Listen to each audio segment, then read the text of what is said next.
If your ankles feel swollen by the end of the day, your shoes suddenly feel tight, or you notice puffiness after standing or traveling, this simple herbal remedy may become one of your new favorite things. Today I'm going to show you how to make a traditional herbal diuretic tea that's designed to gently support healthy fluid balance.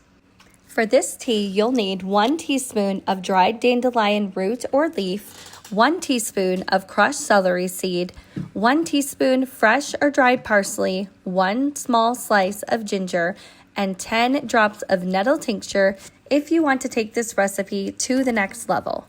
You can also add a pinch of turmeric, a squeeze of fresh lemon, or a teaspoon of raw honey. First, cut your ginger into a very thin slice. The thinner the slice, the better, because that allows your flavonoids and compounds to permeate the entire tea. Leave the peel on to experience the full benefits of ginger. If using fresh parsley, gently strip it from the stem and crush it with your fingers to release the flavonoids and polyphenols. To a metal tea ball or strainer, add the dried dandelion root or leaf, crushed celery seed, fresh or dried parsley, and fresh ginger. You can also add a pinch of turmeric to the tea ball as well.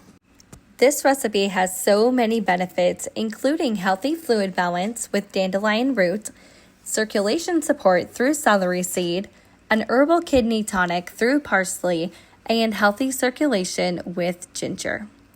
Tightly seal your ball or place your metal strainer into a teacup and pour over 2 cups of gently simmering water. Cover or let sit for 10 to 15 minutes. Many people do prefer to cover their tea because it helps preserve many of the aromatic compounds while the herbs infuse into the water.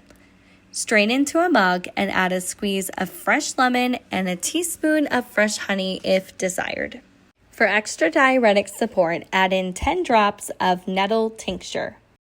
You can enjoy this tea twice a day, 1 mug in the morning and another in the late afternoon. These herbs have been used for generations to encourage your body to eliminate excess fluid while giving you healthy circulation. Many people prefer to combine the tea with habits like staying hydrated, reducing excess sodium, taking short walks, and elevating their feet while resting. Remember that natural wellness is often about simple, consistent habits, and this herbal tea is easy to make, inexpensive, and a wonderful addition to your natural remedy collection. You can double or triple this recipe and store it in a sealed glass jar or pitcher for 3 to 5 days. Or you can freeze in ice cube trays for up to 3 months. This tea is best served warm, although you can enjoy it chilled.